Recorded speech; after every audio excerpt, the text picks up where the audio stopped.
quarterbacks this spring? Maybe, if they can play. What are your thoughts on the assembled front office that you have now, Jimmy? You know, we're really excited.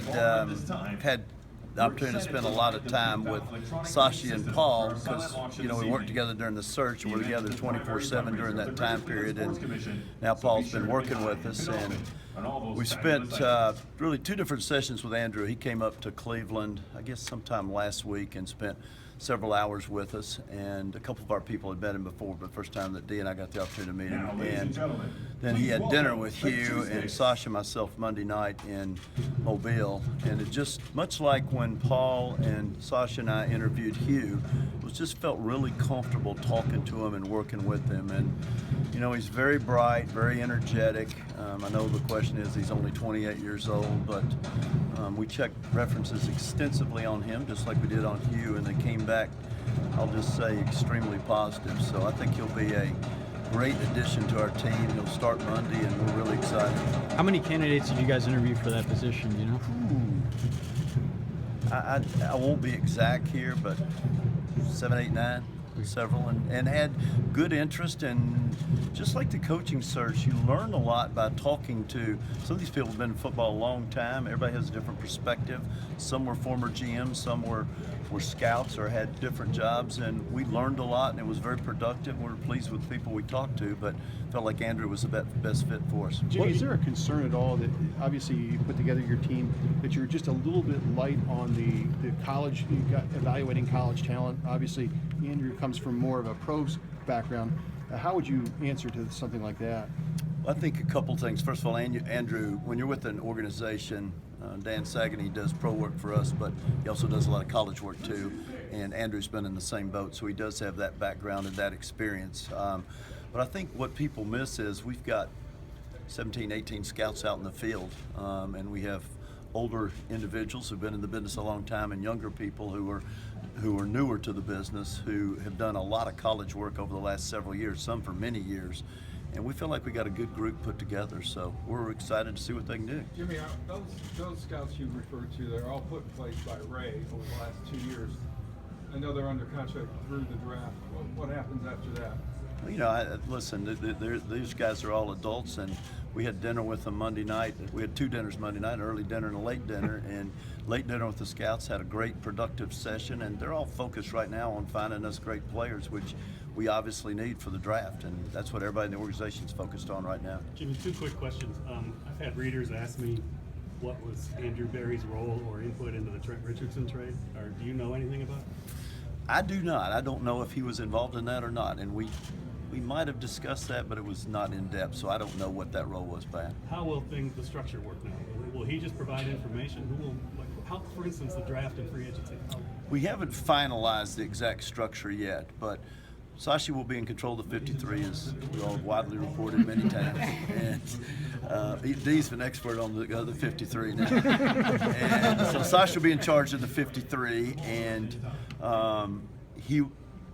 Andrew will report to Sash, and the scouts will report to Andrew. Exactly how that is organized, we haven't decided that yet. Sash and Paul and Andrew and I have a long call scheduled for tomorrow, and we'll begin finalizing the structure. As I said, everybody will be back in Monday, and Andrew will be there for his first day, and we'll finalize that structure. So it's still a little bit fluid, but it's really starting to take shape, and we feel good about it. And I'm repeating myself on purpose. We've had the opportunity to work with Paul now for 3 weeks solid, and spend time with Andrew, spend a lot of time with Hugh, obviously, and feel good about the group we've put together, the chemistry. Everybody's singularly focused on turning this franchise around. How much with this group that you've put together is, and the type of people that you have now brought in, how much of that was a result of, fair or not, but lessons learned from the first 2 groups that you put together that didn't work out? Well, listen, I think we've been very upfront, and certainly we're on Sunday night, January the 3rd, that the reason the franchise is in the shapes it in is my fault. And so you learn, and listen, I take the responsibility. I don't put it on anybody else that's worked here, and hopefully we've learned and we'll be more productive going forward. I mean, our fans deserve better than we've given them, and we're solely focused on turning things around. Did you purposely seek to go outside the box on every hire, because each one can make a case that it's non-traditional? Well, let's think about it. I don't think Hugh Jackson's a non-traditional hire. No, okay? And I don't think Ray Horton's a non-traditional hire. On the personnel side, did we go out a little bit more outside the box? Yes. Did we go into the search for the player personnel thinking, okay, we're going to go outside the box? No. The majority of the people we interviewed were, quote, outside the box. But I don't know that Andrew, I mean, he's clearly very smart. He played college football. He's been a scout with one of the better organizations in pro football and run their pro personnel department since he got out of school. So he's younger, but I don't know that he's non-traditional. Jimmy, What about him, and what did he tell you? Because I think the number one question people now have is, can you pick players at this point? So what did Andrew tell you in regards to that aspect of the job and the ability to find talent and pick that talent? Well, I think Andrew is, I'm going to repeat myself here, but it's important. He's really intelligent, okay? He's very organized. He's very process-oriented. He will be a great team player. He'll work well with everybody in the organization. He and Hugh have already meshed together, and I think he'll understand what Hugh and the coaches need, and I think he'll go out and find those players for us. Jimmy, we've been down this road so many times, but earlier this week, more videos came out showing, Johnny Manziel partying. Given his history, does that concern you? Well, I think we made clear, and I don't have any different feelings than I did on Sunday, January 3rd. We think Johnny made progress on the field this year. I think that's undeniable. We have a certain expectation for our players, and that includes Johnny, and he's got to live up to those expectations. Jimmy, if he doesn't, how disappointing would it be to have to move on from a guy only 2 years in who you had such high hopes for? Listen, one of the reasons the Browns are in the condition they are is they've not drafted well, and our predecessors didn't draft well, and we didn't draft well. So anytime a number one draft pick or any high draft pick is not successful and isn't a big contributor, that's disappointing to the organization. Have you reached a point where you think, a change of scenery for him would be best for you guys and for Johnny? I think that's a question for Sashi and Hugh. They'll make all those calls. Personnel-wise, including quarterbacks, so I think that's a question for them, probably for another day. Jimmy, you guys seem to be on the same page in terms of the Hugh Jackson hire. Was that the same case with the three of you and hiring Andrew? Was there any? Absolutely. It was. I cannot tell you how excited we all were, and Andrew had several different offers. It was close. We're doing something with other teams, and we were tremendously excited to get him. So, I think if you checked our organization now, people would be very, very excited about the fact that we're adding Andrew to our team. How did he come onto your radar? He's in football circles.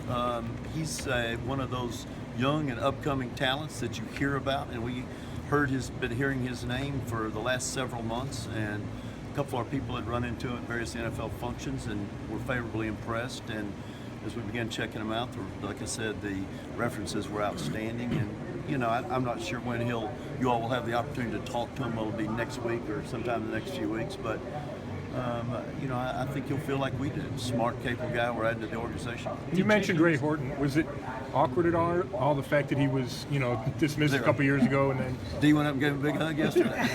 No, it wasn't. I sat down.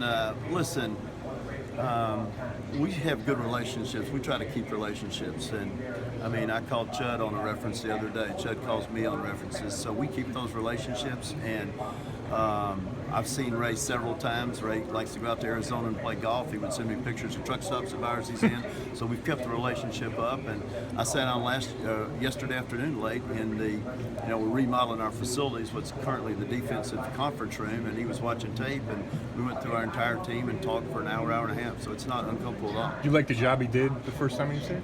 I did. I think Ray did a good job, and I think he's put together a good staff. He's got one more coach to hire, a linebacker coach. I think we got 3 or 4 coming in Monday, and Ray's a proven veteran coach who knows our division, and just like Hugh, and I think that'll be helpful. And I think Hugh's put together a good staff of younger people. A guy like Rock Cartwright, who's high energy, fired up, one of our running back coaches, and the first time he's ever coached. Al Saunders, who's 67, 68 years old, but in great shape and very enthusiastic, very knowledgeable, and coached with a lot of great head coaches. So I think we've put together, I give Hugh the credit, not we, he's put together a good staff that blends experience with youth. And I sat in on part of the offensive meeting yesterday. They're fired up, ready to go. Speaking of the staff, do you have any apprehension at all that there's not an offensive coordinator that Hugh will call the plays? No, I actually feel great. I really do. And you look at some of the better offenses. I mean, how do you feel about Kansas City's offense? You know what I mean? How do you feel about Green Bay's offense? So, I mean, Hugh and I had a lot of candid talks about it. We interviewed him. He said, listen, it's one of the things I do best. I don't want to delegate that, at least early on. And we're enthusiastic about him. And so why would you have one of the best play callers in the league not call plays? So, no, we're actually really excited. Yet at the same time, Hugh was down in Mobile all week, and Pep, who has been an offensive coordinator, is in there running all the offensive meetings. So I walked in there, and you wouldn't know he wasn't the, quote, official offensive coordinator. So in a way, I think we're getting the best of both worlds. The fact that Hugh's been down there, I mean, I was down there last year. I don't remember if Pep was down there every day, but Hugh seems to really be digging in on this stuff. Is that a sign that he's really going to be involved in this? Yeah, I mean, he's a intense, high energy, fired up individual. I mean, I think that's just the way he's made and the way he's put together, and he knows everybody. He's very personable, and I think that's why he was able to assemble a good staff. And he's a good people person, which I think is a requirement for this business. And he works it hard. I mean, I saw him talking to people, doing meetings. You know, he knows how to get the most out of a session like that, as did Sashi. Sashi did a great job, too. Hey, Jimmy, back to Johnny for a second. The relationship seems strained, if not distant right now. Can it be fixed? Oh, yeah. I don't think there's any question about that. And, I mean, we talked to Johnny before he left, and, I mean, I know a big deal was made that Hugh hasn't called Johnny left. Well, we got 53 players on the active and 10 more. And, you know, there were a couple other real prominent players that just talked to in the last day or two, so I'm sure he'll get around to talking to him. Do you have any feel if Josh Gordon is going to be reinstated, and would you personally welcome him back? We do not know if Josh is going to be reinstated or not. Obviously saw where he reapplied for his statement. We'll leave that up to the NFL, and if he's reinstated, we'll deal with that at the proper time. Did Jed Hughes and Korn Ferry also assist on the personnel search in addition to the coaching search? That's a good question, and they did. And Jed was really helpful.